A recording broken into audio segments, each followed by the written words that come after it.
ॐ पूर्णमदः पूर्णमिदं पूर्णात् पूर्णमुदच्यते पूर्णस्य पूर्णमादाय पूर्णमेवावशिष्यते। ॐ शान्ति शान्ति शान्तिः। असतो मा सद्गमय तमसो मा ज्योतिर्गमय मृत्योर्मा अमृतङ्गमय। ॐ शान्ति शान्ति शान्तिः।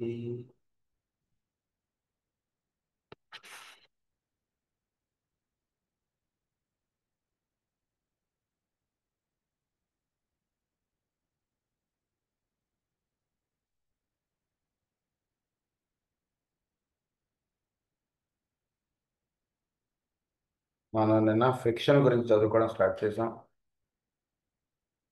ఫ్రిక్షనల్ యాక్టివిటీ వల్ల ఏంటంటే, ఒకటి అట్రాక్షన్, రిపల్షన్ అనేటువంటి ఒక రెండు ఫోర్సెస్ పనిచేస్తుంటాయి. The force of the life అంటే ఏంటో చెప్పుకున్నాం మనం. So within the sheet manifests in the attract and repulsive action of the individual atom, and this constant ceaseless interplay results in the occult heat of the body and its increased radiation. It is one of the factors also which produces the gradual building of new atoms. ఇదంతా చెప్పుకున్నాం. The mental unit is the synthesis of the four types of forces. అది కూడా మనం నేను చెప్పుకున్నాం. ఈ mental unit నుంచి 4 types of forces అటువంటి జనరేట్ అవుతున్నాయి. అవే మనం చెప్పుకుంటున్నాం. మనం ఒకటి సపరేషన్ అన్నాం, ఇంకొకటి ఏమో మనం momentum, third is friction, fourth is absorption. These are the 4 types of forces that are being emanated from our mental sheet. బాగా తెలుసు అన్నది, అది చెప్తున్నది. Each of the groups of lifes అన్నది four expressions of it which we are in process of considering. అది each of the groups of lives which are the living essence of four subplanes and which focalize through one of the spirae of the unit and thus influence each of the groups of lives. కొందరు ఈ four ఈ ప్లేన్స్లో కొందరు ఒక aspect ఎక్కువ represent చేస్తుంటారు, కొందరు ఒక aspect ఎక్కువ రిప్రజెంట్ చేస్తుంటారు. మెంటల్ షీట్స్లో ఉండేటువంటి 4 దీంట్లో కొందరు లోయెస్ట్ ఆస్పెక్ట్, కొందరు సెకండ్, కొందరు థర్డ్, కొందరు ఫోర్త్. ఇలా ఒక్కొక్కళ్ళు ఒక్కొక్క మానసిక కక్షలో ఒక్కొక్క లెవెల్లో వీళ్ళు వర్తిస్తూ ఉండడం అనేటువంటిది ఉంటుంటుంది. Living essence of 4 subplanes and which focalize through one of the spirillae of the unit and thus influence.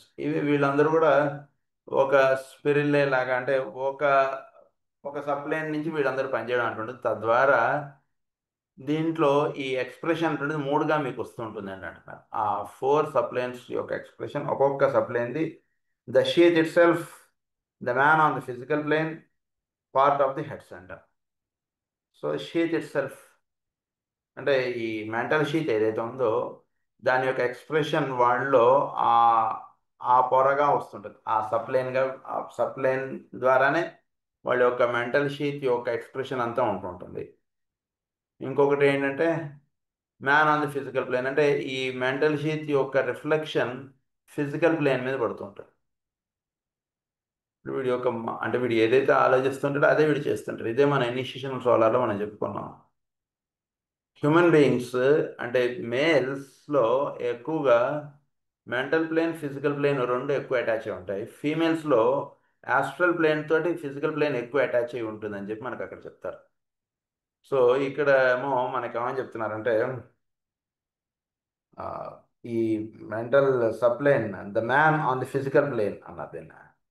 So physical ప్లేన్లో వీడు వర్తించుతూ ఉండడం అంటున్నది వీడి యొక్క, అంటే వీడు మనసు ఎటు ఆలోచిస్తుంటుందో అటువైపుగా వీడు ఫిజికల్ ప్లేన్ అంతా కూడా వీడిది నడుస్తుంటుంది.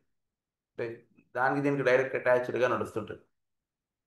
తర్వాత part of the head centre, వీడు ఏం ఆలోచిస్తుంటాడో దానికి తగ్గ, అంటే ఎప్పుడైనా సరే ప్రతి వాళ్ళు ఈ సెంటర్స్ అన్ని పనిచేస్తుంటాయి. ఎక్కువ ఈ మానసిక కక్ష అంటున్నది పనిచేయడం అంటున్నది జరుగుతుంటే దానికి సంబంధించినంత భాగంగా హెడ్ సెంటర్ వాళ్ళు విచ్చుకుని ఉంటుంది. ప్రతి వాళ్ళలోనూ హెడ్ సెంటర్ విచ్చుకుంటుంది. వీడు బిజినెస్ వ్యూగా వీడు యొక్క మెంటల్ ప్లేన్ వాడుతున్నప్పుడు అంతవరకు వాళ్ళు హెడ్ సెంటర్ విచ్చుకుంటారు. అట్లా part of the head centre అంటే అది. Express in greater or lesser degree those 4 qualities. ఈ 4 క్వాలిటీస్ ఏవైతే ఉన్నాయో separation, momentum, absorption, frictional, appearance, ఇవి 4 కూడా ఈ యొక్క మెంటల్ నేచర్ వీడిది ఎంతవరకు విచ్చుకుందో అంతవరకుగా ఈ 4 క్వాలిటీస్ వాళ్ళు ఎక్స్ప్రెషన్లో ఉంటుంటాయి. It might be noted here that the groups are called certain names by some occult teachers, which which names convey the idea of the active enterprise, which in their predominant function. So వాళ్ళు ఏ కక్షలో ఉంటున్నారో దానికి తగ్గటువంటి నామధేయం అనేటువంటిది ఒకటి పెడుతుంటారు పెద్దవాళ్ళు. తద్వారా ఏంటంటే వీడు ఫలానా కక్షకి సంబంధించినటువంటి వాడు అటువంటి తెలియబడటం అటువంటి జరుగుతుంటుంది. అది చెప్తున్నారు. The lives of the fourth subline, that on which the mental unit has its place, are called the absorbers of the above and below, are the transmitter forces of the fourth order. So ఈ fourth సబ్లైన్లో ఉండేటువంటి జీవులు వీళ్ళు ఎలా ఉంటారంటే పైన ఊర్ధ్వంలో ఉన్నటువంటి రహస్యాల్ని వీళ్ళు దర్శించుకుంటుంటారు. అధోలోకాల్లో ఉండేటువంటి మానసిక కక్షలు అంటే జనరల్ ఎన్విరాన్మెంట్, వాళ్ళ చుట్టూతో ఉండేటువంటి విషయాలు, వాళ్ళ చుట్టూతో ఉండేటువంటి వాళ్ళ యొక్క భావాలు, అవన్నీ కూడా వీళ్ళు చక్కగా అర్థం చేసుకుంటారు. ఊర్ధ్వంలో ఉండేటువంటిది అంటే చోట్లో ఉండేటువంటి జ్ఞానం అంతవరకు వెళ్ళండి, ఇంకా బియాండ్గా కాదు ఇక్కడ చెప్తున్నటువంటి విషయం. మెంటల్ ప్లేన్లోనే, please restrict to the mental plane. So అక్కడ ఉండేటువంటి విషయాలు, మానసిక కక్షలు అంటే నాలెడ్జెస్, వాటికి సంబంధించినటువంటి రహస్యాలు అవన్నీ చక్కగా తెలియబడటం, అవన్నీ కూడా ఫోర్త్ సబ్లైన్లో ఉండేటువంటి వాడికి పైన ఉన్నటువంటిది బోధపడుతుంటుంది, కింద ఉన్నటువంటి వాడిని అర్థం చేసుకుంటుంటాడు. ఇది ఆ ఫోర్త్ సబ్లైన్లో ఉండేటువంటి వాళ్ళు. Ego on the one hand and the first stage of incarnation process, and on the other absorb the energies of the personality at the close of the period of manifestation. The observe the energies of the personality. అంటే personality ఒక expression తక్కువగాను, ఈ ఊర్ధంలో ఉండేటువంటి జ్ఞానం ఎక్కువగాను వీళ్ళు ఆపాదించుకుని వ్యవహరిస్తూ ఉండడం అటువంటి జరుగుతుంటుంది వీళ్ళు. అది అంటే మన ఉదాహరణకి మనం మానసిక కక్షలో మనం ఉంటున్నాం. మానసిక కక్షలో ఉంటున్నప్పుడు మనం ఏం చేస్తుంటాం, మనం కొంత సాధన అటువంటి చేసుకుంటూ కొంత ప్రేయరు, పూజ, గుళ్ళకి వెళ్ళడం, ఇలా సంథింగ్ ఒక ఆధ్యాత్మికంగా లేదా ఒక సేవాపరంగా ఒక జ్ఞానంగా ఉంటున్నటువంటి వాడు నెమ్మదిగా వాడి యొక్క థింగ్స్ ఆఫ్ ఇంపార్టెన్సెస్ వాడికి తగ్గిపోతూ వేరే వాటికి ఇంపార్టెన్సెస్ ఇచ్చుకుంటూ వాడు ముందుకు వెళ్తుంటాడు, ఎవడైనా సరే భూమి మీద. సో తద్వారా ఏమవుతుంటుంది అంటే వాడి యొక్క మెంటల్ సప్లైన్స్లో వాడు లాస్ట్ సప్లైన్ నుంచి దానిపైన ఉంటుంది, దానికి అలా వాడి కింద నుంచి పైకి అలా వెళుతూ ఉంటాడు అన్నమాట ప్రతివాడు. అలా వెళుతున్నటువంటి వాడిలో ఫోర్త్ సప్లైన్లో ఉన్నటువంటి వాడికి ఏంటంటే పర్సనాలిటీ ఆస్పెక్ట్స్కి ఎక్కువ ఇంపార్టెన్స్ ఇవ్వడు వాడు. ఊర్ధ్వంలో ఉండేటువంటి జ్ఞానానికి వాటికి ఆ నాలెడ్జెస్ ఇవి తెలుసుకోవడానికి ఎక్కువ ఇది ఇచ్చుకుంటాడు. రెండింటికి చక్కగా రెండింటిని అవగాహన చేసుకుంటూ జీవించగలడం అంటున్నది ప్రధానంగా కలిగి ఉంటాడు. అది దీనికి పైన ఉండేటువంటి సప్లైన్లో ఈగో ఉంటుంది. అందునుంచి ఈగో లెవెల్లో నుంచి దిగి వచ్చేటువంటి గ్రంథాలు వాటిని చక్కగా అవగాహన వీడికి వస్తుంటుంది. కింద లోకాల్లో ఉండేటువంటి బిజినెస్ వ్యూస్ జనరల్గా వీడు వ్యవహరించేటువంటిది వీడు కలిగి ఉంటాడు. ఈ రెండో ఉన్నటువంటి వాడు పర్సనాలిటీ తగ్గిపోతుంది, అది పెరుగుతుంది అని చెప్తున్నారు ఇక్కడ. అది విషయం of the first corresponding to the first aspect. When it is remembered that the cosmic process repeats itself on every plane and that the ego in the 3 worlds stands for the unmanifested. Cosmic process. When it is remembered that the cosmic process repeats itself on every plane. So ప్రతి ప్లేన్లో కూడా cosmic process అంటే ఏంటంటే అధోలోకాల్లో నుంచి ఊర్ధ్వలోకాల్లో వెళ్ళడం, అది cosmic process. అంటే ఊర్ధ్వంలో ఉండేటువంటి విషయం చక్కగా వీడికి ప్రతి ప్లేన్లోనూ ఏంటంటే ఈ సిస్టమ్ అనేటువంటిది ఒకటి పనిచేస్తుంది. అంటే స్థూలత్వం నుంచి సూక్ష్మత్వం మనకు వెళ్ళడం. మెంటల్ ప్లేన్లో కూడా స్థూలత్వం నుంచి సూక్ష్మత్వంకి వెళ్ళడం, that is called the cosmic process. So ఈ కాస్మిక్ ప్రాసెస్ జరుగుతున్నప్పుడు repeats itself on every plane and that the ego in the 3 worlds stands for the unmanifested. It will be seen that they are primal separations and the final destroyers. Primal separators. Ego in the 3 worlds stands for the unmanifested. So lower ప్లేన్స్లో నుంచి ఇలా వస్తున్నటువంటి వాడికి ego ఎలా ఉంటుంది? అన్మానిఫెస్టెడ్గా ఉంటుంది. అన్మానిఫెస్టెడ్గా ఉంటుంది అంటే ఏంటంటే స్థూలములో ఉన్నటువంటి వాడికి సూక్ష్మంది యొక్క దృష్టి వీడికి ఏర్పడదు. అందుగురించి నెమ్మదిగా వీటిలో ఒక్కొక్కటి జరిగేటువంటిది ఏంటంటే డెస్ట్రాయర్స్ అన్నారు. అంటే ఈ సపరేటర్స్ అండ్ డెస్ట్రాయర్స్ అన్నారు. అంటే వీడు ఈ స్థూలత్వం నుంచి వీడు నెమ్మదిగా వీడు ఊర్ధ్వంలో వెళుతున్నప్పుడు ఇవన్నీ కూడా వీడి దగ్గర నుంచి దూరం అయిపోవడం అటువంటి కథలుగా మనకు వస్తూ ఉంటాయి విషయాలు. అంటే స్థూలత్వం తగ్గిపోతూ ఉంటుంది, సూక్ష్మత్వం పెరుగుతూ ఉంటుంది అని అర్థం. సో దాన్ని ఏమన్నారంటే డెస్ట్రాయర్స్ సపరేటర్స్ అన్నారు ఇక్కడ. They are primal separators and the final destroyers అన్నారు. The lives of the next plane, which utilize the second spiral law of the mental unit, are called the interacting points of cyclic momentum. So the lives of the next plane, next subplane. So fourth subplane, akkada next plane, are called the interacting points of cyclic momentum. So ఈ cyclic momentum అంటే ఏంటంటే కనుక వీడు చేస్తున్నటువంటి కార్యక్రమాలు వీటిలో నెమ్మదిగా వీటిలో ఒక అంటే ఈ సైక్లిక్ మొమెంటం అంటే మనకు అభ్యాసం అంటాం చేస్తారు, దాన్ని ఇక్కడ సైక్లిక్ మొమెంటం అంటున్నారు. సో ప్రతిరోజు వీడు ఒక పని చేస్తుండేడుకు వాడిలో ఒక సైక్లిక్ మొమెంటం అంటున్నది వస్తుంటుంది. అంటే ఆ పని నిన్న చేసిన దానికన్నా ఇవాళ నిన్న గంట సేపు చేస్తే ఇవాళ 59 నిమిషాల్లో వాడికి ఆ పని అయిపోతుంది. రాను రాను 58 నిమిషాలు, 56 నిమిషాలు, అరగంట అలా వచ్చేస్తుంటుంది వాటిలో ఆ స్పీడ్. అది చెప్తున్నాను. That is called the cyclic momentum. So the interacting points of cyclic momentum, these points which gather momentum through the process of attraction and repulsion, represent in the mental body dual force, for it is only through the coming together and the separation of atoms, great and small, macrocosmic and microcosmic, that manifestation of any kind becomes possible. ఈ cyclic momentum అంటున్నది వచ్చేసేటికి వీటిలో ఒక కొత్త అణువులు అనేటువంటివి ఇది వస్తుంటాయి. దానివల్ల ఏమవుతుందంటే ఆ అణువులు మ్యాక్రోకాస్మిక్గా వినియోగపడేటువంటి అణువులు మ్యాక్రోకాస్మిక్గా వినియోగపడతాయి, మైక్రోకాస్మిక్గా వినియోగపడేవి మైక్రోకాస్మిక్గా ఉంటుంది. అది సో వీటిలో ఎప్పుడైతే సైక్లిక్ మొమెంటం అంటున్నది వస్తుందో ఆ సైక్లిక్ మొమెంటం చేత వీడులో ఏర్పడినటువంటి అణువులు బ్రహ్మాండమును అవగాహనలోకి పెట్టుకోగలిగేటువంటి దానిలోకి వెళ్ళినవాడు అలా ఊర్ధ స్థితిలోకి వెళ్తాడు. అధోలోకాలకి సంబంధించిన వాడు అంటే తన వరకు ఇంతవరకు ఉండేటువంటి వాడు మైక్రోకాస్మిక్గా ఉంటాడు. సో మొమెంటం అన్నటువంటిది వీడికి ఏర్పడిన తర్వాత అది వాడిలో ఎంత రెగ్యులర్గా వాడు ఉదాహరణకు ప్రేయర్ ఇదంతా ఎంత అంటే ఇక్కడ రెండు విషయాలు మనకి ప్రేయర్ ప్రతిరోజు ఉదయం 6 గంటలకు సాయంత్రం 6 గంటలకు చెప్పడంలో ఒకటి వీటిలో ఒక సైక్లిక్ మొమెంటం రావాలి. సో ఆ టైంకి ఆ పాయింట్లో వీడు నిలబడాలి, అంతే ఇక్కడ కావాల్సింది. ప్రతిరోజు సైక్లిక్ మొమెంటం అంటే మీకు ఆఫీస్లో కూడా అది వస్తుంది.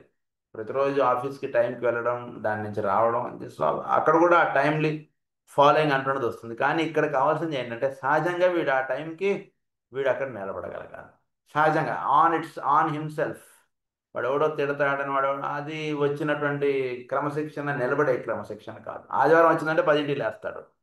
అది అందువలన అది నిలబడే క్రమశిక్షణ కాదు కాబట్టి అది పెద్ద దానివల్ల ఉపయోగం జరగట్లేదు బాడీకి. వీడు సహజంగా పొద్దున 6 గంటలకి సాయంత్రం 6 గంటలకి వీడు ఆ టైంకి అక్కడ కూర్చోవడం అంటున్నది అభ్యాసం వచ్చేస్తే వీళ్ళు ఒక సైక్లిక్ మొమెంటం అంటున్నది వస్తుంది. దానివల్ల ఏమవుతుంది, వాళ్ళు ఒక అట్రాక్షన్ రిపల్షన్ అంటున్నది వస్తుంది. అట్రాక్షన్ అంటే వీడు ఏవైతే వీడి దగ్గర చేరాలో, ఏవైతే వీడి నోర్ధ స్థితికి తీసుకెళ్తాయో అవి వీడికి అట్రాక్ట్ అవుతుంటాయి, వీడు వాటికి అట్రాక్ట్ అవుతుంటాడు. ఏవైతే వీడికి అవసరం లేదో వాటి నుంచి వీడు రిపల్స్ అయిపోతుంటాడు. తద్వారా ఏమవుతుంది, వీటిలో సైక్లిక్ మొమెంటం పెరిగి వీడిలో ఏర్పడేటువంటి అణువులు మ్యాక్రోకాస్మిక్ అండ్ మైక్రోకాస్మిక్ అంటే 10 మందికి వినియోగపడేటువంటి స్థితికి వెళ్ళినటువంటి వాడికి వాడి దగ్గర 10 మంది చేరడం అనే కారణాల చేత అది జరుగుతుంటుంది. అధోలోకాలుగా అంతవరకు ఉంటున్నటువంటి వాటిలో మైక్రోకాస్మిక్గా చేంజెస్ అంటే డెవలప్ అవుతాయి. అంటే మన చుట్టూ ఇలా మీకు ఈ చేంజెస్ అంటే అక్కడ డ్యూయల్ ఫోర్స్ అన్నారు. For it is only through the coming together and the separation of atoms, great and small, macrocosmic and microcosmic. On the subplane, which is formed of lives functioning through the third spiral, are formed the points of frictional activity or the heat producers, and these three, the absorbers, the points of momentum, and the heat producers, pour their united forces through the separated lives, which form the real barriers between the between the next body and the mental sheath. So ఈ third స్పిరిలే అన్నారు, on the సప్లైన్ third స్పిరిలే. So మూడో స్థితికి వెళ్ళినటువంటి వాడిలో అంటే ఈ మూడు ఏర్పడతాయి. వీటిలో ఒకటి ఇదేంటి, ఒకటి సపరేషన్, మొమెంటము, అబ్జార్షన్. ఇది ఏర్పడేవాడికి ఇక్కడ వీడికి ఏం జరుగుతుందంటే హీట్ ప్రొడ్యూసర్స్ అంటుండేది అవుతుంటుంది. అంటే he will be start producing heat. అంటే ఏంటంటే సృష్టిలో వీడు కూడా ఒక గివర్గా వీడు తయారవుతారు. గివర్ అంటే ఏంటంటే ఇక్కడ హీట్ ప్రొడ్యూసర్స్ అంటే ఏంటంటే వీడు ఎప్పుడైతే ప్రతిరోజు ఇప్పుడు హీట్ అనేటువంటిది ఎప్పుడు ప్రొడ్యూస్ అవుతుంది, ఇది ఒకటి పాయింట్ మనకు తెలుసుకోవాలి. హీట్ ప్రొడక్షన్ ఎప్పుడు జరుగుతుందంటే మనం అదే పని వీడు ప్రతిరోజు చేస్తుండడం, అదే పని అలా చేస్తుండడం చేత ఆ రాపిడి చేత అంటే ఇది మళ్ళీ వచ్చి ఆ టైంకి అక్కడ వచ్చి అలా తగలడం, మళ్ళీ వచ్చి అలా జరుగుతుంటుంది. దీనివల్ల ఏమవుతుంటే హీట్ ప్రొడక్షన్ అంటున్నది ఒకటి జరుగుతుంటుంది. ప్రతిరోజు ప్రార్థన అంటుండే చేస్తుండడం, ఉదాహరణ మనకు ఈజీ కాబట్టి ఆ ఎగ్జాంపుల్ తీసుకుంటాం. ప్రతిరోజు ఆ పని శ్రద్ధగా చేస్తుండడం చేస్తుంటే ప్రార్థన కానీ, పుస్తక పఠనం కానీ, ధ్యానం కానీ, లేదా ఏ పనైనా మీ ఇష్టం, on your self, on our self, మనం ఆ పని మనం చేస్తూ ఉన్నప్పుడు ప్రతిరోజు ఆ పని, లేదా ప్రతి నెల పూర్ణిమకి ఈ పని, ప్రతి సంవత్సరం ఫలానా తారీఖున ఈ పని, ఇలా మనం ఎప్పుడైతే చేస్తుంటామో దానివల్ల అవుతుంటే హీట్ ప్రొడక్షన్ అనేటువంటి జరుగుతుంటుంది. అంటే that is the third point.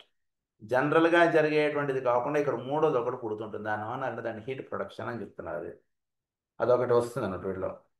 So heat producers and these three, the absorbers, the points of momentum and the heat producers. వీళ్ళు ఒక అబ్జార్ప్షన్ అంటున్నది ఒకటి వస్తుంది, పాయింట్ ఆఫ్ మొమెంటమ్ అంటున్నది ఒకటి వస్తుంది, హీట్ ప్రొడక్షన్ అంటున్నది ఒకటి జరుగుతుంది. ఈ మూడు జరుగుతాయి వీళ్ళు.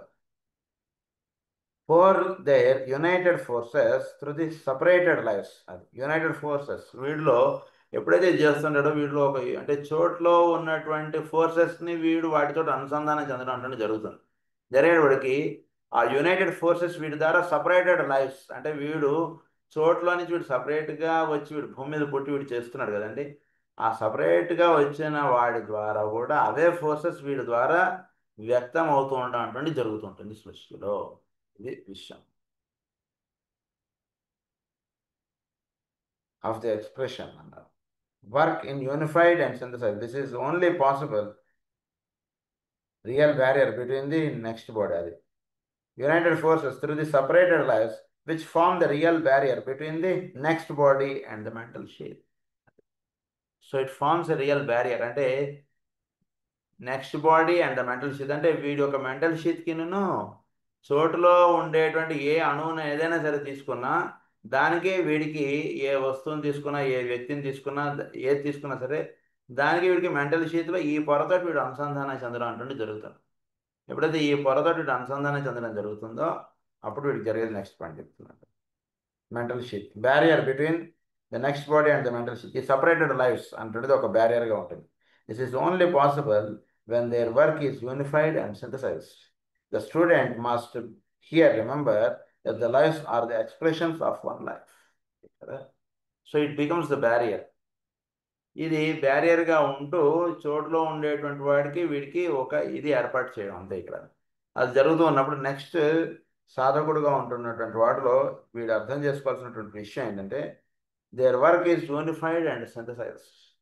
చోటులో వీడు ఎప్పుడు కూడా యూనిఫికేషన్ అండ్ సింథసిస్ అంటున్నది ప్రధానం ఎప్పుడు కూడా. అందు గురించి మన యాక్టివిటీ ఎప్పుడైనా సరే మన ఇంట్లో ఒక చిన్న పూజ పెట్టుకున్నా సరే యూనిటీ అండ్ సింథసిస్ అంటున్నది ఉండేటట్టు చూసుకోండి. సపరేషన్ అంటున్నది నేను ఎలిమినేషన్ అంటున్న ప్రాసెస్ కాకుండా unification, synthesis, that is the quality of seventh ray. Synthesis ఉండాలి ఎప్పుడు కూడా. ఈ వీలైనంత వరకు వేరే వాడిని మనం ఏ రకంగా కలిపేద్దాం అంటుండే చూసుకోండి. చిన్న చిన్న టిప్స్ ఫాలో అవ్వండి అంతే చాలు. ప్రమాణమైనటువంటి టిప్స్ అక్కర్లే. ఎవరైనా సరే మీకు తెలియనటువంటి వాళ్ళని మీరు వీలైతే పిలిచేసి వాళ్ళ చేతిలో తాంబూలం, ప్రసాదం ఏవో పెట్టేయండి అంతే. దట్ ఈస్ కాల్డ్ సింథసిస్ అంతే. మనకు తెలియనటువంటి వాడు కుల మత భేదాలు ఏం తెలియదు, మనం వాడిని మన ఇంటికి పిలిచాం, వాడి చేతిలో ప్రసాదం పెట్టాం, అయిపోయింది. That is called synthesis. అలాంటివి చేసినటువంటి వాటిలో మీకు దివ్యత్వం ఎక్కువ దర్శింపబడుతుంటుంది.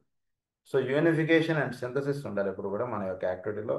అది జరిగినప్పుడు ఏం జరుగుతుందంటే when their work is unified and synthesized, the student must here remember that the lives are the expression of one love, but that one or other of the spirale will be the agency for lives which express specific qualities. అయితే వీడు జీవిస్తున్నది ఎవరి expression? It is the life, it is the one life that is being expressed through him. ఆయన యొక్క కార్యక్రమం ఈ భూమి మీద వీడు చేస్తున్నాడు. అంటే ఎవరైనా సరే, ఒక కంపెనీ ఉంది, ఆ కంపెనీ పెట్టినటువంటి వాడి యొక్క కార్యక్రమం, ఆ కంపెనీలో పనిచేస్తున్నటువంటి 1000 మంది ద్వారా అదే పని, ఆయన యొక్క సంకల్పం వీళ్ళందరి ద్వారా జరుగుతుంది. ఫైల్ అందించేవాడి దగ్గర నుంచి ఫైల్ రాసేవాడి దాకా ఎవరిని మీరు చూసుకున్నా సరే ఆయన యొక్క కార్యక్రమం వీడి ద్వారా జరుగుతుంది. So the one life that is being expressed through this person through ours అన్నటువంటిది గుర్తుపెట్టుకోవాలి. అది జరుగుతున్నప్పుడు ఏం జరుగుతుందంటే, so but that one or other of the spirillae will be the agency for life. ఈ స్పిరిల్లే ఏదైతే, అంటే వీడు ఏ స్పిరిల్లేలో ఉన్నాడో, ఫస్టా సెకండా థర్డా మీరు చూసుకోండి. ఇప్పుడు అబ్సార్ప్షన్లో ఉన్నాడా, వీడు మొమెంటమ్మా, వీడి హీట్ ప్రొడ్యూసర్గా వీడు తయారయ్యాడా, ఏమిటి? సో వీడు ఈ లెవెల్స్లో వీడు వస్తూ ఉన్నప్పుడు ఆ లెవెల్ ద్వారా ఆయన యొక్క కార్యక్రమం వీడి ద్వారా నిర్వహింపబడుతుంది. అప్పుడు అంతవరకు జరగాలి కాబట్టి అంతవరకు జరిగింది, ఇప్పుడు ఇంతవరకు జరగాలి కాబట్టి ఇంతవరకు జరుగుతుంది. అలా agency for life which expresses specific spirillae అన్నారు. One or other of the spirillae will be the agency for life which express specific qualities. We are dealing specifically with the fourth effect of motion in the mental sheath as it manifests throughout the entire vehicle. Fourth దాని గురించి ఇప్పుడు మనం చదువుకోబోతున్నాం, that is absorption. So frictional వల్ల ఏం జరుగుతుందో చదువుకున్నాం, momentum వల్ల ఏం జరుగుతుందో చదువుకున్నాం, సపరేషన్ వల్ల ఏం జరుగుతుందో చదువుకున్నాం. Now we are touching the fourth point, that is absorption. This is the faculty which produces the forms of the mental ring pass knot and which at the close of the cycle is the active principle behind devachanic manifestation.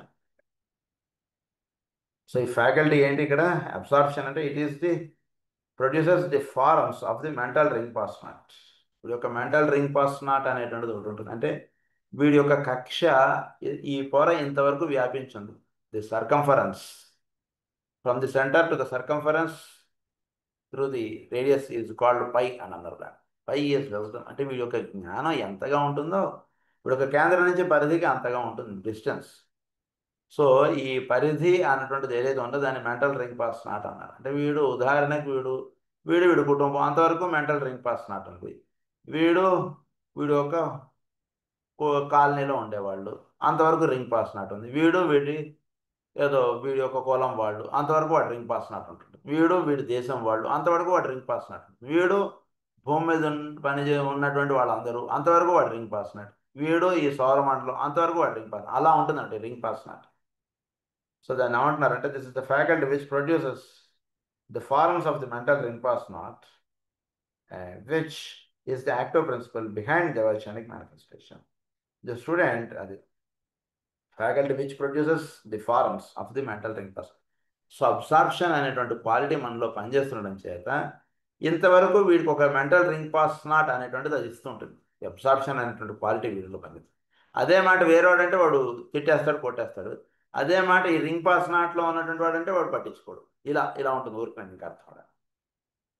So it is the active principle behind devachanic manifestation. The student, through a consideration of the macrocosmic process, can arrive at a knowledge of the separation of the mental body and its individual functioning. So through a consideration of the macrocosmic process, అంటే చోట్లో మ్యాక్రోకాస్మిక్ ప్రాసెస్లో జరుగుతున్నటువంటి స్థితికి వెళ్ళినప్పుడు అప్పుడు వీటిలో జరిగేటువంటిది ఏమిటంటే can arrive at a knowledge of the separation of the mental body and its individual function. It is anent the process of heavenly withdrawal. అంటే వీడు మ్యాక్రోకాస్మిక్ ప్రాసెస్లోకి వీడు వెళ్ళాలి. మ్యాక్రోకాస్మిక్ దీనిలోకి వెళ్ళినప్పుడు ప్రాసెస్లోకి వెళ్ళినప్పుడు వీడు ఏమవుతాడంటే వీడు separation of the mental body and the individual functioning అంటే దాని నుంచి వీడు కట్ ఆఫ్ అవుతాడు. అంటే వీడి యొక్క ఉదాహరణకి వీడి యొక్క మానసిక కక్ష అది వీడి యొక్క ఇండివిజువల్ ఫంక్షనింగ్ నుంచి అది సపరేట్ అవ్వాలి. కొంచెం జాగ్రత్తగా అంటే ఉదాహరణకు మన పరికరం ఏదన్నా ఉంది, ల్యాప్టాప్ ఉంది మనది, ఇదేదో వాడతాం, మన ఇంట్లో మన వరకు మనం ఏదో వాడతాం.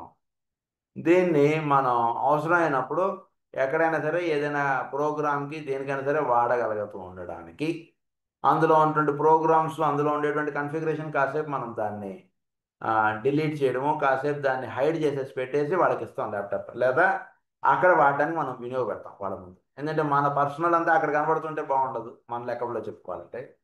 సో అందుగురించి పర్సనల్ది కాసేపు నాకు కీవర్డ్ అది పెడితే ఇది క్లోజ్ చేసి అది అక్కడ వాడతాం. అదేంటో మన యొక్క మెంటల్ షీట్ అటువంటిది డెవలప్ అయిన తర్వాత ఇది ఇండివిజువల్ ఆటమ్స్ నుంచి, అంటే వీడి యొక్క భౌతికమైనటువంటి వీటి నుంచి ఇది కొంచెం సపరేట్ అయ్యి మ్యాక్రో కాస్మిక్ ప్రాసెస్ తోటి ఇది అనుసంధానం చెందడం అటువంటి జరగాలి. That is called absorption.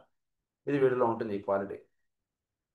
ఇది జరిగినప్పుడు ఏం జరుగుతుందంటే, through a consideration of the macrocosm can arrive at a knowledge of the separation of the mental body and its individual functioning. It is an end, the process of heavenly withdrawal, and that we are speaking. Under the law of analogy, it is not easily possible to follow the various steps and stages, and this for the following reasons. All our planes, being the cosmic physical subplanes, form the logoic physical body. At his final withdrawal from manifestation, he functions in his cosmic astral body, and the cosmic Devachan is as yet far from him and impossible to conceive of. Certain points, therefore, an end, man's rest in heaven, are all that is possible for us to deal with. So ఇక్కడ జరిగేటువంటిది ఏంటంటే, మన యొక్క mental plane మన యొక్క physical body నుంచి separate అవ్వబడటం అనేటువంటిది ఇది ఒక లెక్కలో చెప్పుకోవాలంటే అంత ఈజీ కాదండి అని చెప్తున్నారు. ఎందుకంటే మన యొక్క లేదా ఈ సిస్టమిక్ మీరు తీసుకుంటే ఇదంతా కూడా కాస్మిక్ ఫిజికల్ ప్లేన్లో భాగం. ఇదంతా కూడా ఆ 7 ప్లేన్స్ ఈ 7 ప్లేన్స్ కాబట్టి వీడి సిస్టమ్ నుంచి సపరేట్ అయింది అనుకోండి. అంటే ఉదాహరణకి సౌరమండలం వెళ్ళిపోయింది అనుకోండి, ఇది నెక్స్ట్ ఎక్కడికి వెళుతుంది? కాస్మిక్ ఆస్ట్రల్ ప్లేన్లోకి వెళుతుంది. What you mean by cosmic devachan? Cosmic devachan plane అని ఏంటంటే ఉదాహరణకి ఎవరైనా చనిపోయాడు, వాడు ఏమవుతాడు? వాడు ఫిజికల్ ప్లేన్ నుంచి వాడు కట్ ఆఫ్ అయిపోయాడు. వాడి దేహం భూమి మీద ఉండిపోయింది, వాడు ఆస్ట్రల్ ప్లేన్లో వాడు వెళ్ళిపోతాడు ఇమీడియట్గా. ఆస్ట్రల్ ప్లేన్లో కొద్ది రోజులు, నెలలో ఏదో సంథింగ్ వాడు ఉంటాడు. అంటే ఏంటంటే అదంతా మనం చెప్పుకున్నాం గతంలో. సో ఆస్ట్రల్ ప్లేన్ నుంచి నెక్స్ట్ మెంటల్ ప్లేన్లోకి వెళ్తాడు వాడు. అంటే వాడి యొక్క కోరికలు ఇవన్నీ ఎలా తీరిపోయిన తర్వాత వాడి యొక్క భావాలు ఉంటాయి వాడిలో. ఈ ఈ ఈ పాయింట్ గురించి కొంచెం చెప్పుకోవాలి మనం. ఈ భావమయ లోకాలు కొన్ని ఉంటాయి మనలో. ఈ భావమయ లోకాల్లో వీడు కొన్నాళ్ళు గడుపుతాడు. ఈ భావమయ లోకాలు ఇవన్నీ దాటడానికి కొంత టైం పడుతుంది. అంటే వీడిలో ఈ భావములు ఇవన్నీ కూడా కొంత న్యూట్రలైజ్ అవ్వాలి. కొంత న్యూట్రలైజ్ అంటే అవి న్యూట్రలైజ్ అయిన తర్వాత then he will enter into the devachan. So devachan plane వీడు వెళ్ళడం అన్నటువంటిది అంత ఈజీ కాదు. అందుగురించి దానికి బిఫోర్గా జరిగేటువంటి విషయం ఏంటంటే కాస్మిక్ ఫిజికల్ ప్లేన్లో ఉన్నటువంటి వాళ్ళు కాస్మిక్ ఆస్ట్రల్ ప్లేన్లోకి వెళ్తాడు అని అన్నారు. అంటే devachan is something far. So something far అంటే ఫిజికల్ ప్లేన్లో ఉన్న వాళ్ళు దేవాచానికి వెళతారు, వెళ్ళరని కాదు. కానీ because he's more attached to the astral, so he will immediately enter into the astral plane. అది ఇక్కడ గుర్తుపెట్టుకోండి. కొందరు డైరెక్ట్గా దేవాచానికి పెడతారు, అది వేరే విషయం, అది ఎక్స్ప్లెయిన్ చేస్తారు కొంచెం దూరంగా. So absorption into devachan is absorption into a definite stage of consciousness within the logic physical body. Stage of consciousness అన్నారు ఇక్కడ. into a definite stage of consciousness అంటే వీటిలో కాన్షియస్నెస్ ఎక్కడ పనిచేస్తుందో ఆ దరిదాపుల దాకా అక్కడికి వీడు వెళ్ళడం అంటుంటే జరగాలి. కాన్షియస్నెస్ అంటే ఏంటి? మన లెక్కలో చెప్పుకోవాలంటే మన మన యొక్క కాజల్ బాడీ ఇది కూడా దాటాలి వీడు. ఇది దాటిన తర్వాత వీడిలో కాన్షియస్నెస్ అంటుండదు వీడు పనిచేస్తుంది. ఆ లెవెల్కి వీడు వెళ్ళిపోవాలి. అంటే నేను అనేటువంటిది వీడు దేహం వదిలేసిన తర్వాత కూడా ఇదంతా చాలా ఉంటుంది కదా, అది అలా ఉంటాడు వాడు అక్కడ. సో ఇవన్నీ ప్లేన్స్ దాటిన తర్వాత అప్పుడు దేవాచాన్ అంటే గర్భాలయం అలా మీరు అనుకోవచ్చు. ఇంకా గర్భాలయం స్వర్గధామం అంటారు చూసారు, అలా అలా వెళ్తుంది. సో దేవాచాన్. సో ఏమంటున్నారు ఇక్కడ? Definite stage of consciousness within the logoic physical body. అది so it is into a definite stage of consciousness within the logoic physical body. Devachan adi. So is absorption into adi. Devachan therefore is accurately a stage of consciousness, but of consciousness thinking in terms of time and space in the 3 words. So consciousness in terms of time and space. So mother beyond the time and space వెళ్ళడంగా కాకుండా in the level of time and space he will enter. అంటే time and space అనేటువంటిది ఎక్కడ వీడికి mark అయిపడుతుంది అంటే వీడు ఎప్పుడైతే physical బాడీని touch చేస్తాడో there he'll be marked with the time and space. ఉదాహరణకు వీడు దేహంలో ఎప్పుడైతే దేహంలోకి దిగాడో అప్పుడు ఇది పగలు ఇది రాత్రి వీడు పుట్టడం వీడు దేహం వదిలేయడం ఇవన్నీ వర్తిస్తాయి. సో ఈ ఈ పాయింట్ ఇక్కడ చెప్తున్నది ఏంటంటే వీడు ఎప్పుడైతే ఈ టైమ్ అండ్ స్పేస్ అంటున్నది వీళ్ళు పనిచేస్తుంటుందో but of consciousness thinking in terms of time and space in the three words it has therefore no location for the unit of consciousness but has location from the standpoint of the heavenly man. So standpoint of the heavenly మ్యాన్కి వీడు వెళ్ళాలి అంటే no location వీడు as long as time and space is acting on him he cannot dream of going in to the devachan. వీటిలో వీడు ఉంటుండగా వీడికి సమయము లేదా ఈ కాలము ప్రదేశం వీడి మీద ప్రభావం చూపుతూ ఉండడం అంటున్నది ఉంటుంటుంది లాంగిట్యూడ్ లాటిట్యూడ్ ఇవి లాగా. సో ఇది వీడి మీద ప్రభావం చూపుతూ ఉన్నంత వరకు వీడు దేవస్థానానికి వెళ్ళలేడండి. వీడు ఈ కక్ష దాటాలి అంటే మనకి నేను అనేటువంటిది ఈ కక్ష వీడు దాటినప్పుడు మాత్రమే ఈ టైమ్ అండ్ స్పేస్ అనేటువంటిది వీడు దాటుతాడు. అది దాటడం అంటుంటే జరగాలి. అది దాని గురించి ఒక పాయింట్ చెప్తున్నారు ఇక్కడ ఏమన్నారు. From the standpoint of the heavenly man ప్రకృతి matter and consciousness are in manifestation inseparable. So consciousness ప్రకృతి అంటే వీడిలో ఉండేటువంటి తత్వము వీడి దేహం ఈ రెండు కూడా ఇన్సెపరబుల్. రెండు కూడా ఒకటి ఉంటే ఇంకొకటి ఉంటుంది ఆటోమేటిక్గా. దీన్ని ఏమని చెప్పారు మనకి ఆదిత్యవర్మ పుస్తకంలో నాన్నగారు ఏమని చెప్తారంటే మీరు ఒక బ్లాక్ బోర్డు ఉంది, బ్లాక్ బోర్డ్ మీద ఒక చాక్ పీస్ తోటి ఒక డాట్ పెట్టారు. ఈ డాట్ పెట్టక ముందు ఆ డాట్ ఉందా లేదా? లేకపోతే మీరు కొత్తది మీరు పెట్టలేరు. ఉంది కానీ అది మీకు అవ్యక్తంగా ఉంది. ఎప్పుడైతే మీరు మార్క్ చేశారో అది అప్పుడు వ్యక్తంలోకి వచ్చింది. సో ఇది ఎట్లాగో అంటే ఈ రెండు కూడా ఇన్సెపరబుల్ కాన్షియస్నెస్ అండ్ మ్యాటర్ ఈ రెండు ఇన్సెపరబుల్. దాన్ని ఏమంటాం మనం ప్రకృతి పురుషులుగా చెప్తాం. Matter is feminine and matter యొక్క ఎక్స్ప్రెషన్కి కారణంగా ఉంటున్నది consciousness aspect that is malefic. So ఈ రెండు కూడా ఇన్సెపరబుల్గా ఉంటుంది. సో ఇన్సెపరబుల్గా ఉంటుంది కాబట్టి వీడు టైమ్ అండ్ స్పేస్ వీడి దేహంలో ఉంటున్నంత వరకు వీడి మీద పనిచేస్తూ ఉంటుంది. ఇది పాయింట్ గుర్తుపెట్టుకోండి. నెక్స్ట్ పాయింట్ చెప్తారు మనకి. The Devachan of the occult works is connected with the consciousness of the logoic planetary body and with the gaseous subplane of the cosmic physical plane. Gaseous subplane of the cosmic physical plane అన్నారు. So devachan అనేటువంటిది ఏమిటి? Cosmic subplane of the gaseous physical plane. అంటే ఈ 7 ప్లేన్స్లో third ప్లేన్లో ఈ దేవాచాన్ అనేటువంటిది ఉంది. In the third plane మనం థర్డ్ ప్లేన్ గురించి మనం ఇప్పుడంతా మాట్లాడుకుంటున్నాం. అబ్సార్ప్షన్ ఇదంతా కూడా థర్డ్ ప్లేనే. సో దాన్ని అన్నారు gaseous subplane of the cosmic physical plane అన్నారు. అదే పదం. జస్ట్ మీకు పదాలు మారుతుంటాయి అంతే. సో ఆ ప్లేన్కి సంబంధించినటువంటిది అంటే ఏంటి? వీడు మనం ఊరికే ధ్యానాన్ని కూర్చొని ఏదైనా చేస్తున్నాం. మనం ఏమవుతాం? మనం ఫస్ట్ మనం కన్నులు మూసుకుంటాం. కన్నులు మూసుకొని చెప్పడంలో ఉద్దేశం ఏంటంటే కాసేపు మీరు భౌతిక ప్రపంచం మర్చిపోతే మీకు ధ్యానం తేలిక. అది ఇక్కడ విషయం. అంతమించి ఇక్కడ వేరే ఉద్దేశం కాదు. ఇది కన్నులు తెరిచి ఉన్నప్పుడు కూడా ఇది సిద్ధిస్తుంది. కన్నులు మూసుకుంటేనే సిద్ధిస్తుంది కాదు. ఉదాహరణ మీరు తిరుమలకి వెళ్ళారనుకోండి, ఆ గుళ్ళో మీరు చూస్తున్నంతసేపు స్వామిని చూస్తున్నంతసేపు మిమ్మల్ని మీరు మర్చిపోతారు. అక్కడ కన్నులు మూసుకుని చూడండి అని కాదు అక్కడ అర్థం. అక్కడ కన్నులు తెరిచి చూడాలి. మీరు కన్నులు తెరిచి చూడడంలో మీరు ఇదంతా అబ్జర్వ్ అయిపోతారు. మీరు కన్నులు మూసుకుని ధ్యానం చేయడానికి చెప్పడంలో ఉద్దేశం ఏంటంటే మనం ఒక్కొక్క రోజు ఒక్కొక్క పరిస్థితిలోనూ మన చుట్టూతో ఉండేటువంటి మనకి అలవాటు అయిపోయినటువంటి వాతావరణంలో మనం ఎక్కువ ఉంటాం కాబట్టి అది చూడగానే ముందు అవి మన బుర్రలో తిరుగుతుంటాయి కాబట్టి కాసేపు కన్నులు మూసుకుంటే లో దృష్టి మనకి ఏర్పడుతుంది అన్నటువంటి విషయాన్ని కన్నులు మూసుకోమని చెప్తారు. మీకు నేను దర్శించిన మహాత్ములు అన్నటువంటి గ్రంథంలో పాగలపాటి గురుగారి కథ కాదు, ఇంకొక ఆయన ఉంది. ఆయన్ని శివ శివ అంటుంటారు. ఆ మహానుభావులు ఆయన చీరాల స్వామి అనుకుంటాను నాకు గుర్తుంటారు. ఆయన ఎప్పుడూ కన్నులు తెరిచి ఉంటారు. ఆయన రాత్రిపూట కూడా పడుకోలేదు. ఈయన భరద్వాజ గారు వెళ్ళి అక్కడ ఆయన దగ్గర ఉండడానికి వెళ్ళారు. వెళ్ళినప్పుడు ఈయన వెళ్ళి ఆయన రాత్రి పడుకున్నా సరే ఆయన లేచి ఉన్నట్టు శివ ఏంటి లేచి పడుకో అన్నట్టు ఆయన. సో కన్నులు తెరిచి చూడడానికి ఉంటుంది, కన్నులు మూసుకొని ఉండడం కూడా ఉంటుంది. సో మనకి సాధనకి కన్నులు మూసుకొని చూస్తుంటాం, ఇది ఒకటి. ఇది జరుగుతున్నప్పుడు నెక్స్ట్ ఏమవుతుంటే మన యొక్క ఆలోచనలు మన వీటిలోకి వెళుతుంటాం. వాటి నుంచి మన యొక్క భావమే లోకాల్లోకి వెళ్తాం.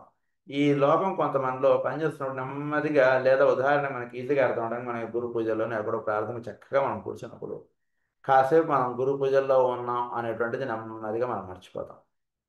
అలా వెళ్తాం, ఏదో కాసేపు ఏదో గాయత్రి మంత్రం చెప్తారు, శరణం ఏదో చెప్తుంటారు. అలా ప్రార్థన సాగుతూ ఉన్నంతసేపు మనం జాగ్రత్తగా మనం అబ్జర్వ్ చేసుకుంటే, అంటే అప్పుడు ఏమవుతుందంటే మనం ఆ రిజల్ట్ చెప్తుంటారు, మనం ఉచ్చరిస్తుంటాం కాబట్టి కాసేపు ఆ ప్రాంతానికి మనం ఆ పలానా చోట ఉన్నాం అనేటువంటి పాయింట్ మనలో కట్ ఆఫ్ అవుతుంది. ఎంతసేపు అయితే కట్ ఆఫ్ అవుతుందో అంతసేపు వీడి మీద టైం అండ్ స్పేస్ వీడి మీద పనిచేయలేదు అని అర్థం. చాలా, అంటే ఇవన్నీ కూడా సప్లెన్స్ కదండి, చాలా చిన్న చిన్న పొరలుగా ఉంటాయి, అది జాగ్రత్తగా మనం చూసుకోవాలి. అప్పుడు అది కట్ ఆఫ్ అయినప్పుడు వీడు కాసేపు ఈ మెంటల్ ప్లేన్లో ఉండేటువంటి లోవర్ ప్లేన్స్ నుంచి వీడు కట్ ఆఫ్ అయ్యాడు. ఎప్పుడు ఏం జరుగుతుంది అనేటువంటి పాయింట్ మనకు చెప్తారు. Next point, with certain karmic forces అది. So, in the cosmic physical plane, it is consequently transcended the moment a man begins to function in the cosmic ethers, such as the fourth cosmic ether, the Buddhic plane. వీడు next ఏమవుతాడు, gaseous సబ్ప్లేన్ నుంచి వీడు cosmic ఈథర్లోకి వెళ్తాడు. దాని అన్నారు, దాని buddhic plane అన్నారు, అది చెప్తాను. It is closely allied with certain karmic forces, for while in Devachan the man is occupied with the aggregate of the thought forms he has built. దేవాచాన్కి బుద్ధికి ఏంటి తేడా అంటే చెప్తున్నది ఏంటంటే, దేవాచాన్లో వీడు ఉన్నప్పుడు వీడికి ఇది ఒక మంచి భావం అన్నటువంటిది కానీ, ఈ ఒక మంచి దర్శనం అన్నటువంటిది కానీ, ఇలాంటివన్నీ ఏర్పడడం అంతా కూడా దేవాచాన్లో జరుగుతుంది. ఇది దాటితే నెక్స్ట్ ఉండేటువంటిది బుద్ధిక్ ప్లేన్. అంటే కొంచెం జాగ్రత్తగా అవగాహన చేసుకోగలిగితే మనకి ఏమని చెప్తారు, మనకేదో మంచి మంచి దర్శనాలు కలుగుతూ ఉంటాయండి నాకు అన్నటువంటిది అంటుంటాం. ఉదాహరణకు ప్రార్థన చేసాం, చాలా మంచి విజనరీస్ వస్తాయండి నాకు అన్నటువంటిది అంటారు. ఈ విజనరీస్ అన్నీ కూడా బిలాంగ్ టు దేవాచాన్ ప్లేన్. అంటే ఏంటి దేవాచాన్, వాట్ ఈస్ దిస్ దేవాచాన్? దేవాచాన్ అనేటువంటి ప్లేన్ ఏంటంటే వీడి యొక్క భావాలు సూక్ష్మీకరింపబడినప్పుడు, అంటే వీడి యొక్క ఉదాహరణకు వీడికి ఏర్పడినటువంటి భావాలు ఒక 100 థాట్స్ మీరు తీసుకుంటే అందులో కొన్ని మంచి భావాలు అనేటువంటి ఉంటాయి కదండి. చాలా మంచి ఆలోచనలు, మంచిగా ఎదుటివాడికి సేవ చేద్దాం అంటే భావం, ఎదుటివాడి వాడి ఏంటో మనకేం సంబంధం లేదు, వాడికి సేవ చేద్దాం, దిస్ ఇస్ ఒక మంచి భావం. ఇవన్నీ కూడా దేవచానికులకి సంబంధించి. అలా మీకు వచ్చేటట్టు ఒక మంచి దర్శనం, ఒక గుడికి వెళ్ళి ఒక మంచి దర్శనం వీడు ఫీల్ అయ్యాడు, ఒక మంచి ప్రజెన్స్ ఫీల్ అయ్యాడు, అవన్నీ కూడా దేవచాని. వీడికి ఉదాహరణకి వీడికి ఏదో సుబ్రహ్మణ్యేశ్వర స్వామి అంటే వీడికి ఇష్టం అనమాట. అబ్బా చాలా బాగుందండి, పళనికి వెళ్ళానండి, చాలా అసలు చాలా అద్భుతంగా ఉందండి అని అంటాడు చూసారా, that is belongs to devachan. So ఇలాంటివన్నీ కూడా దేవాచాన్ ప్లేన్లో వీడికి రికార్డ్ అయి ఉంటాయి. రికార్డ్ అయి ఉన్నటువంటిది నెక్స్ట్ ఏం జరుగుతుందంటే, for while in Devachan, the man is occupied with the aggregate of thought forms he has built. ఇవన్నీ కూడా వీడు బిల్టప్ చేసుకుంటాడు. ఉదాహరణకి సుబ్రహ్మణ్యేశ్వర స్వామి గుడికి వెళ్ళాం, అక్కడ ఉన్నది ఏంటి, ఓన్లీ వెలుగు, అది it's pure light. So pure light అంటుండే దానికి వీడు ఒక భావం అంటున్నది క్రియేట్ చేసుకున్నాడు. ఏంటంటే ఆయన సుబ్రహ్మణ్యేశ్వర స్వామి.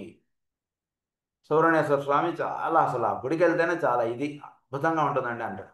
అంటే లోవర్ 3 సబ్ ప్లేన్స్ దాటి దేవచానికి వచ్చినటువంటి వాడి విషయం మాత్రం మనం చెప్పుకుంటాం. 3 ప్లేన్స్ వాళ్ళు గుడికి వెళ్తారు, వాళ్ళకి భావాలు అనేటువంటి ఉంటాయి. ఇవన్నీ 3 ప్రదక్షిణాలు చెబుతాయి, ఇదన్నీ ఇవన్నీ దాటుతాడు.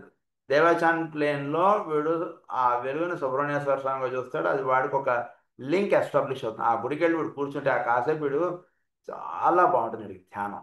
దట్ ఈస్ కాల్డ్ హిస్ దేవాచాన్ ప్లేన్లో వాడు వెళ్ళాడు అని అర్థం. వీడు ఉదాహరణకు వీడు మాస్టర్ శ్రీ గురు పూజ అంటే వీడికి చాలా ఇష్టం. వీడు ప్రార్థనలో వీడు కూర్చున్నాడు, ఆ కూర్చున్నంతసేపు వీడి వీడు నెమ్మదిగా ధ్యానాలు చేసుకుంటూ ఉంటే వీడు నెమ్మదిగా దేవచాని ప్లేన్లోకి వెళ్తాడు. వెళ్ళినప్పుడు వీడికి చక్కగా మాస్టర్ శ్రీ గారి యొక్క దర్శనం అయిందండి అని అంటారు. సో దట్ ఈస్ కాల్డ్ దేవచాని ప్లేన్లో వీడు వెళ్ళాడు అని అర్థం. ఈ దేవచాని ప్లేన్లో వీడి దర్శనాలన్నీ కూడా వీడు బిల్డప్ చేసుకున్నదే కానీ అక్కడ ఉన్నది కాదు, దయచేసి జాగ్రత్తగా అవగాహన చేసుకోండి. దీనికి పైన ఉండేటువంటిది బుద్ధిక్ ప్లేన్. బుద్ధిక్ ప్లేన్లోకి వెళ్ళినప్పుడు అక్కడ ఓన్లీ ప్యూర్ లైట్ ఉంటుంది అంతే. ఆ లైట్ని వీడు చూస్తాడు. బుద్ధి అంటున్నది ఏంటంటే పూర్తిగా పైన ఉన్నటువంటి దాన్ని వీడు అవగాహనలోకి తెచ్చుకొని వీడు చూడడం అంటే ప్యూర్ లైట్ అంటే he enjoys the pure light. Buddhic ప్లేన్లోకి వెళ్ళి చూసి ఆ వెలుగు ఏ తత్వమునకు సంబంధించినటువంటి చెప్పేది కొంచెం నెక్స్ట్ పాయింట్, ఇంకా తర్వాత చెప్పుకున్నాం. ముందు ఈ దేవాచాన్ అండ్ బుద్ధిక్ ఈ రెండింటికి డిఫరెన్స్ మీరు జాగ్రత్తగా అవగాహన చేసుకోగలిగితే, this is devachan and that is buddhic.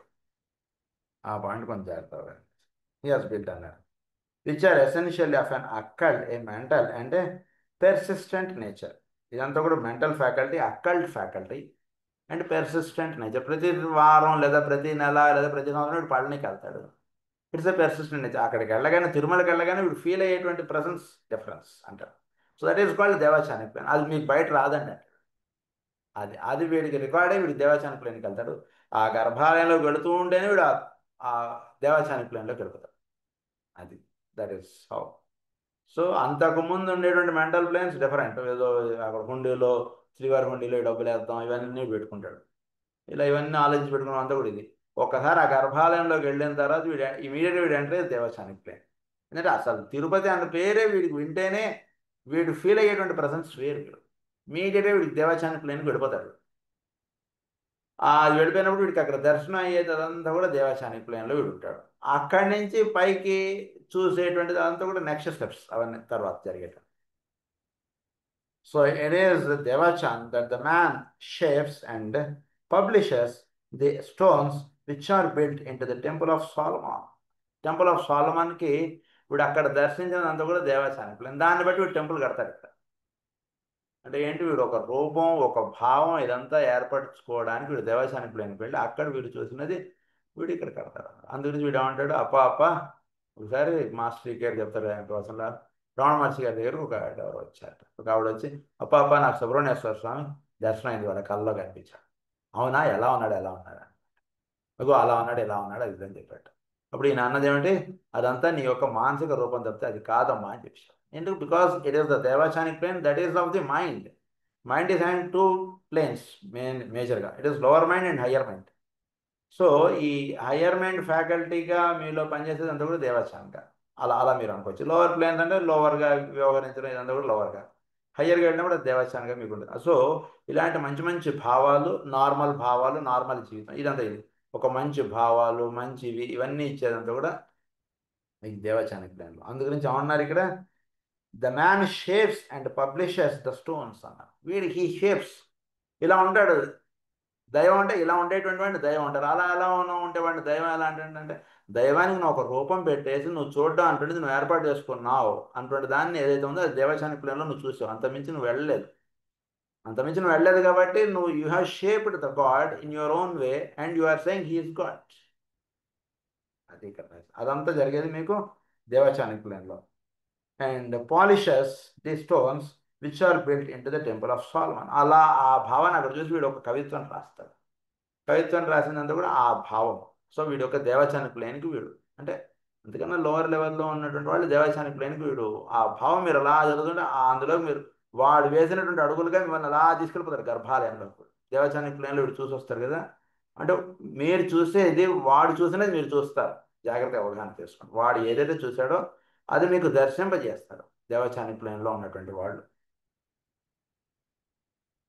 అంటే వాడు చూసినది ఏమిటి అక్కడ, వాడి యొక్క భావం. అది it is the workshop to which the individual stones good deeds and thoughts. The individual stones are taken for fashioning after being extracted from the quarry of the personal life. It is a workshop in which the individual stones are taken for fashioning good deeds and thoughts. వీడిలో ఉండేటువంటి good deeds, good అనేటువంటిది ఏదైతే ఉందో అదంతా ఇక్కడ బాగా refine అయిపోతుంది దేవచానిక్ ప్లేన్కి వెళ్ళేటికి. So వీడి అదే ఇందాక అన్నాం కదా, 100 ఆలోచనలు వీడు ఉన్నవి తీసుకుంటే అందులో మంచి భావాలు, బాగా మంచి భావాలు, మంచి మంచి స్టోన్స్ అన్నీ ఏరుకొని అవన్నీ కూడా దేవచానిక్ ప్లేన్కి సంపాదించినవి. Being of mental matter, Devachan might be regarded as a center or heart of peace within the periphery of the sphere of influence of the mental unit. It is the heart of space. అంటే వీడు కాసేపు ధ్యానం చేసుకుంటే చాలా బాగుందండి అంటే సరే, that is called devachan. This is the heart of space of the mental unit. So mental యూనిట్లో వీడి 4th దీనికి వీడు ఎప్పుడైతే వెళతాడో అక్కడ వీడు ఉండేటువంటిది దేవచానిక్ ప్లేన్. చాలా బాగుంటుంది అన్నట్టు, వీడికి హాయిగా ఉందని అంటాడు ఆ మెడిటేషన్ చేసుకుంటే. ఎందుకంటే వీడు లోవర్ దాంట్లో నుంచి వీడు దేవచానిక్ ప్లేన్లోకి వీడు వెళ్తాడు కదా. ఆ దేవచానిక్ ప్లేన్లోకి వీడు ప్యూర్ థాట్స్ అనేటువంటి వీడికి వస్తాయి. చాలా సద్భావము, మంచి పని చేద్దాం అనేటువంటి భావాలు ఇవన్నీ కూడా దేవచానిక్ ప్లేన్కి సంబంధించినటువంటి ఆలోచన. ఎప్పుడైతే వీడు దానికి వెళ్తాడో ఆ ఆలోచన వీడు తెచ్చుకుంటాడు, అది వీడు ఆచరణలో పెట్టుకుంటాడు, అది జరుగుతుంది. లేదా ఆ ఆలోచనలు ఎక్కువగా కలిగినటువంటి వాడు వీడు ధ్యానానికి కూర్చున్నప్పుడు ఈజీగా వీడు వెళ్ళిపోతాడు. అంటే వీడు ఉదాహరణకి వీడికి ఈ ధ్యానం ఇదేం రాదనుకోండి, ఇప్పుడు ఒక మంచి సేవా కార్యక్రమంలో వీడు ఉన్నాడు అనుకోండి, సేవ అనేటువంటిది అలా చేస్తూ అలా చేస్తూ చేస్తూ అనేటువంటి వాడు, వాడికి సహజంగా వాడు దేవాచానికులంలో వాడు ఉండడం అనేటువంటి చక్కగా ఏర్పాటైపోతుంది. లేదా వాడు కన్ను మూసుకుని ఏ గుడికి వెళ్ళినా మంచి భావాలు అనేటువంటి అలా చక్కగా ఏర్పడుతుంటాయి. ఎక్కువగా దేవాచానికులంలో ఎంత ఎక్కువ గడుపుతుంటాడో ఆ నెక్స్ట్ పాయింట్ వస్తుంది. So, for the fashioning, after being extracted from the query of the personal life, being the mental matter, Devachan might be regarded as a center or heart of it. A correspondence to this stream of force can be seen in the four rivers which emanated from the Garden of Eden. Garden of Eden, Eden Garden, దాని గురించి మనం ఈ four reverse అన్నట్టు, ఈ four reverse యొక్క ఇది మీరు ఈ దేవచాని ప్లేన్గా మీకు అక్కడ వర్ణింపబడింది. గార్డెన్ ఆఫ్ ఎడెన్లో ఫోర్ రివర్స్ ఉంటాయండి అనేటువంటిదిగా చెప్పబడింది. ఏంటంటే it is the expression of devachanic plane అంటుండే దానికి చిన్నంగా గార్డెన్ ఆఫ్ ఎడెన్లో మీకు ఫోర్ రివర్స్ అనేటువంటివి అక్కడ చేరతాయి అంటున్న విషయంగా అక్కడ మీకు చెప్పారు అంటున్నది అంటారు. Four rivers which emanated from the Garden of Eden. Out of this garden, man is driven into the world of physical incarnation, and the angel with the flaming sword protects the entrance. ఇది ఒకటి చాలా. Out of this garden, man is driven into the world of physical incarnation. ఈ దీంట్లో నుంచి వీడు man అనేటువంటి వాడు physical ఇన్కార్నేషన్గా దిగాడు. దీన్ని ఇక్కడ కాపాడుతూ నిలబడేటువంటి వాడు అక్కడ ఒక స్వార్థ పట్టుకుని ఒకటి నిలబడతాడండి అని చెప్తుండదా. హీ గార్డ్స్ ది ఎంట్రన్స్, అది ఎందుకో చెప్తున్నా, protects the entrance with the flaming sword అన్నారు, driving him back from entry until the time comes when evolution has progressed so far that he can come to the portal laden with the stones which can withstand the action of fire. The portal laden which can withstand the action of fire. అంటే వీడు తిరిగి enter అవ్వాలంటే ఆ స్థితిని వీడు సాధించుకున్నప్పుడు మాత్రం వీడు enter అవ్వడు. అంటే ఎక్కడి నుంచి వీడు దిగి వచ్చాడు, వీడు ఊర్ధ్వ లోకాల్లో నుంచి వీడు దిగి వచ్చాడు. మళ్ళా తిరిగి ఆ లోకాల్లోకి వీడు వెళ్ళాలంటే ఆ స్థితికి వీడు చేరేంత వరకు వీడు ఇక్కడే ఉండిపోతుంది. ఆ స్థితికి వీడు చేరాలి మళ్ళా. So he guards the entrance. అక్కడ దాకా వీడు అంటే మన ఈ దేవచాని ప్లేన్ అక్కడి దాకా వీడు చేరితే కానీ వీడు ఆ స్థితికి వీడు చేరితే కానీ వీడిని ఆ లోపలికి వీడిని ఎంటర్ అయ్యారు. అంతేగాని క్రింద లోకాల్లో ఉన్నప్పుడు ఆ క్రింద లోకాలను వీడు జన్మలు తీసుకుంటూ ఉండడం ఇలా ఉంటుంటుంది.